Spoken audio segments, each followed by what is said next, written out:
Shalom! Mais uma aula, hein? Mais um momento juntos, mais uma compreensão, mais um vislumbrar teológico, filosófico, pedagógico aqui no seu canal A Rota da Teologia. Mas antes do assunto de hoje, vamos entrar aqui neste merchandise.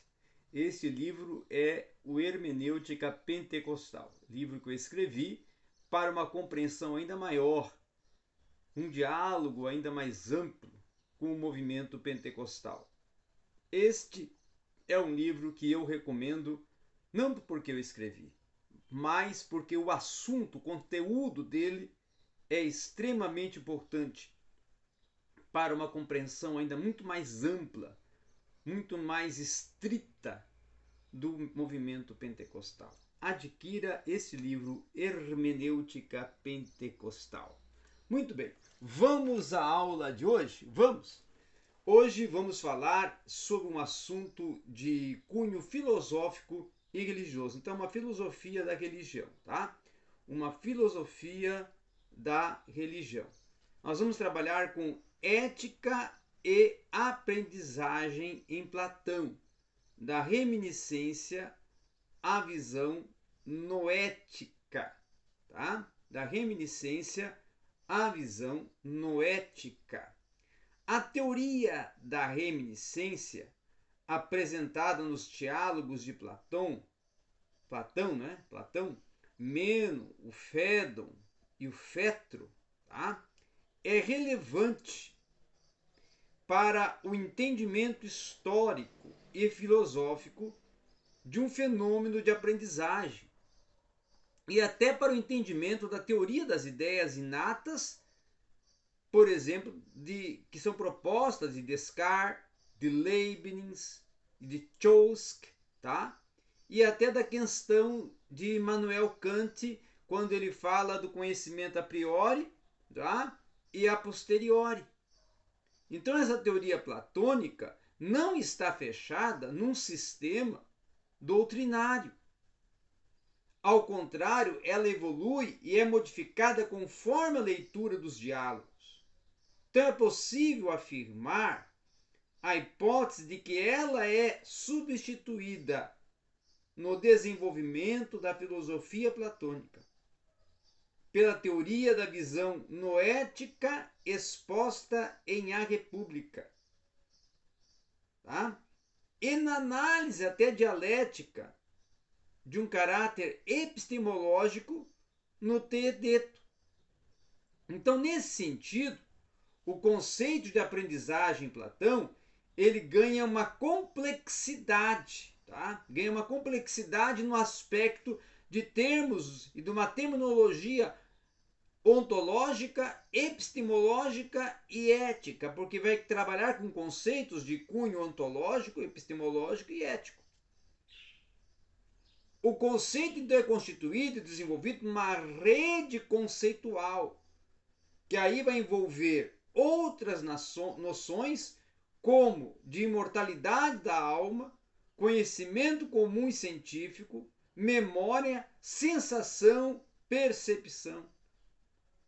Então, em todo caso, não vai restar dúvidas de que a reminiscência é e vai se tornar uma explicação mítica mais simples do que aquela que vai substituir o mundo visível formado de eikones e eikasia, pelo mundo inteligível de dianoia e da noesis.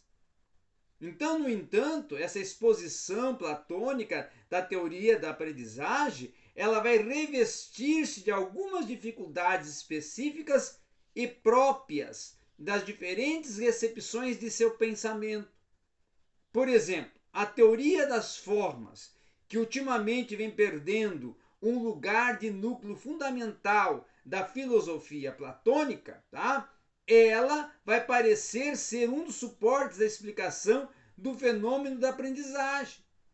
Diversos argumentos, desde a dificuldade de interpretação das noções de eidos e ideia, até os problemas postos pelos diálogos de Parmênides, vão levar autores como Saire, Tabratone e a questionarem a função e a existência da teoria das formas. Então, como consequência desse problema, a investigação, muitas das vezes, do processo de uma aprendizagem, de uma dimensão ética e até epistemológica, vai se tornar muito mais complexa e exigente por um entendimento crítico do pensamento de Platão não ser suficiente seguir ou repetir os padrões de recepção da tradição.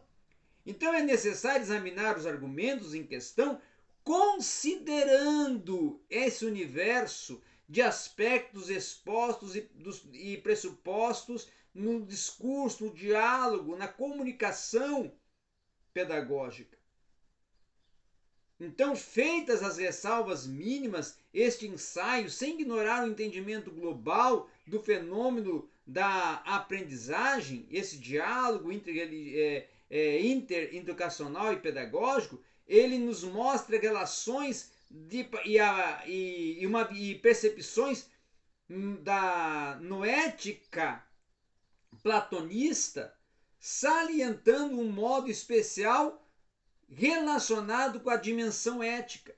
Então, os aspectos ontológicos e epistemológicos da questão se tornam relevantes e não pode nenhuma hipótese ser ignorados, mas essa natureza e os efeitos e as consequências éticas se tornam fundamentais para o entendimento do sentido dos processos de aprendizagem. As conexões entre ética e aprendizagem, na perspectiva da teoria da reminiscência e da visão noética, então vai se constituir sempre a partir de um cenário ou de uma situação problemática. Assim, no Menon, o cenário vai girar em torno da busca da definição de virtude, e no Phaedon, do problema da imortalidade da alma, e ainda no Phaedro, da experiência do amor, da retórica e da dialética. Então, em A República, o cenário vai residir na proposta da constituição da polis ideal e justa. E no Teedeto, no debate sobre a natureza do conhecimento, de uma base sensível e sobre a natureza da ciência como crença verdadeira e justificada, desse modo, a questão do aprender e igualmente do ensinar, nesses diálogos, vão se situar também num horizonte de múltiplas dimensões éticas, epistemológicas, pois o próprio Platão investiga o ensinar, o aprender, tendo por presente a aprendizagem da virtude, o arete, que é justamente interligado ao conhecimento ora das formas, ora das essências, ora do bem. Por quê? Porque conforme as tradições órficas e pitagóricas que ele defende, se acredita e acreditam na pré-existência da alma.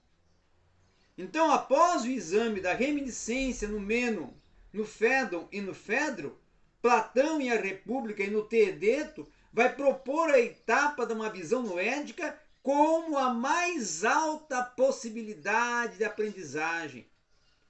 Então, nessa justificativa, vai se entrelaçar as dimensões éticas, epistemológicas, ontológicas, com os graus de ser e de conhecer que são implicados no processo da aprendizagem e no projeto pedagógico de formação dos indivíduos, dos guardiões da filosofia e das classes da sociedade, tendo uma meta, uma proposta que sustenta a polis ideal e justa.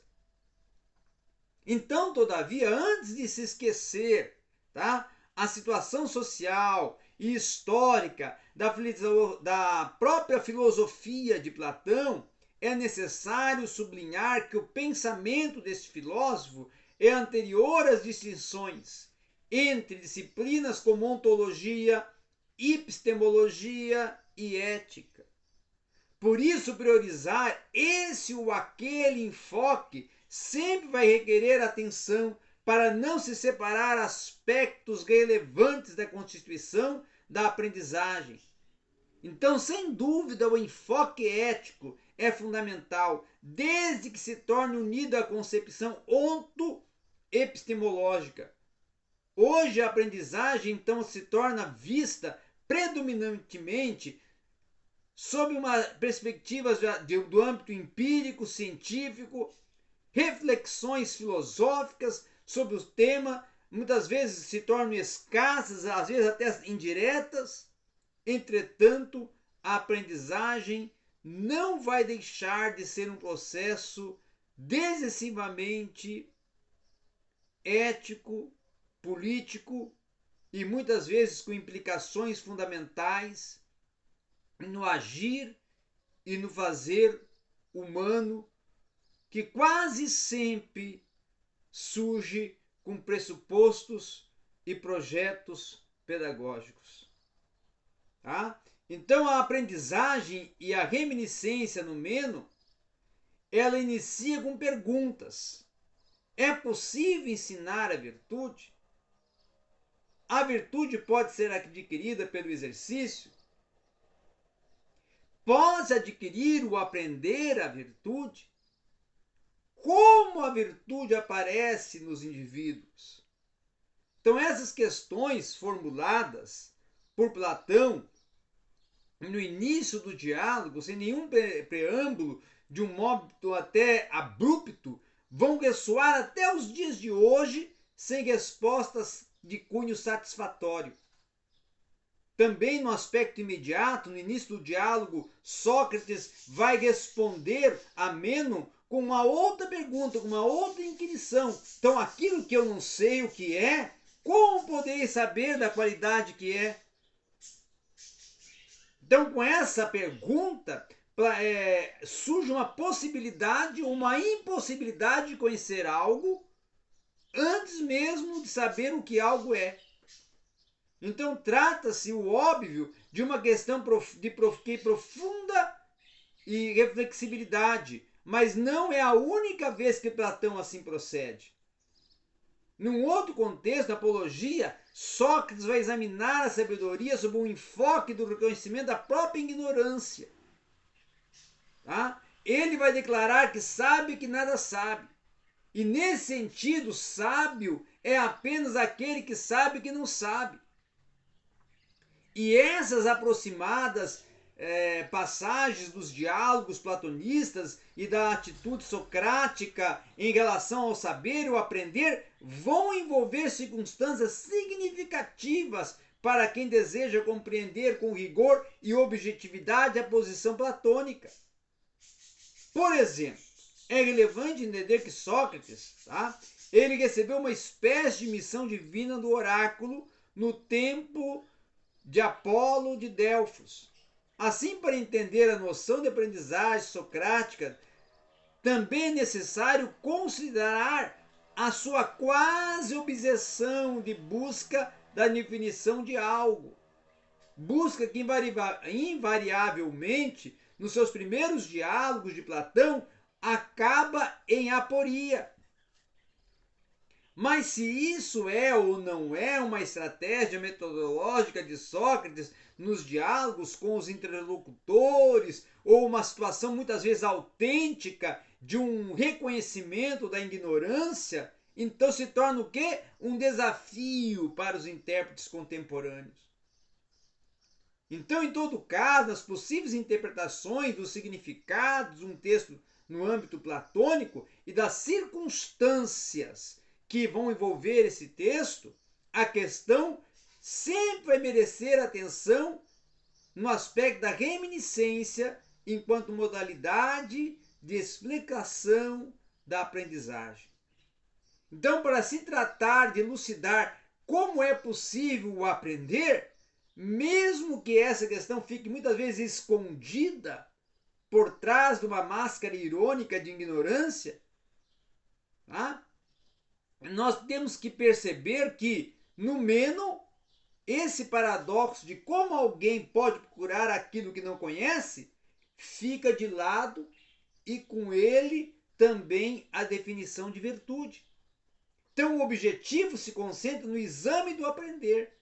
E o aprender é considerado que um recordar E isto é algo associado a quê? A anamnese. Então Platão vai escrever que, visto que a alma é imortal e muitas vezes renascida, é visto que já contemplou todas as coisas que há aqui na Terra, e lá na morada de Plutão não há nada que não tenha já aprendido. Então, tal afirmação é fundada na imortalidade da alma e nas suas sucessivas reencarnações. Então, a anamnese, portanto, é um fenômeno que ocorre devido à imortalidade da alma na perspectiva platonista, que se a alma é imortal, ela sabe tudo desde sempre. E o aprender nada mais é do que um recordar. Então essa foi a nossa proposta, a nossa aula, o nosso diálogo, a nossa conversa, aqui no espaço cultural, pedagógico, teológico, filosófico do canal A Rota da Teologia.